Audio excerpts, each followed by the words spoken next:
and I've been watching Share My Story for the last few weeks, and today I want to tell you my story of how I lost one half of my brain.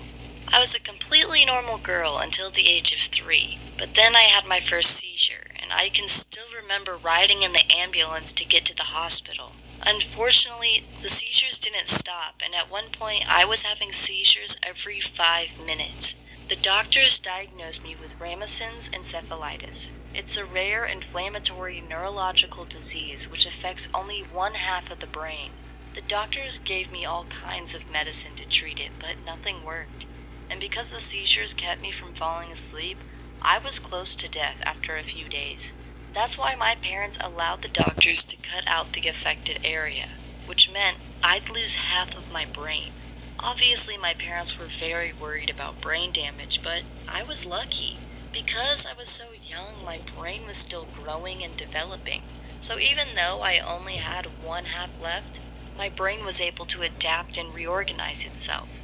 After the operation, the seizures stopped, and these days the only signs of what happened are that I don't have much control over my right upper body. School was hard, though. I find it tough to focus for long, and it took me years to learn how to read and write. I remember watching other kids doing things like playing on the swings or chasing each other, and I'd be sad because I couldn't join in. My parents didn't have it easy either. I had lots of mood swings growing up, and sometimes I even threw scissors and forks at them, because whenever I was angry, I lost all my self-control. The doctors explained it by saying that my prefrontal cortex was still damaged by the brain operation I had as a 3-year-old kid. But despite my many flaws, I'm always trying my best to be a positive person. I'm constantly joking, and I always have a smile on my face. That's because I know how lucky I am to be alive, even though I lost half my brain. Today, I'm 28 and married to the man who I love very much. I also play the violin in my spare time, although I'm not very good at it. Many years ago, I dreamed of becoming a nurse so I could help others the way the doctors help me. Unfortunately, I can't control my right arm, so I've been told I wouldn't be able to pursue that profession.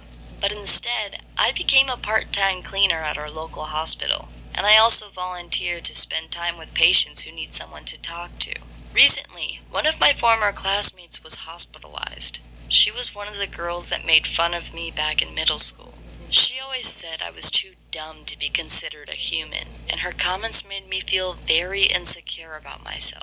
But that didn't keep me from going into her room to clean it. When she saw me, she said, "Oh, Marissa, you're working as a cleaner now. That's great." I know she looks down on me, but I don't mind. I'm giving my best every day, especially when I'm taking care of my son, Doyle. He is 4 years old now and perfectly healthy. I just wanted to say how grateful I am to be alive. If it wasn't for the doctors who operated on me, I wouldn't be alive today.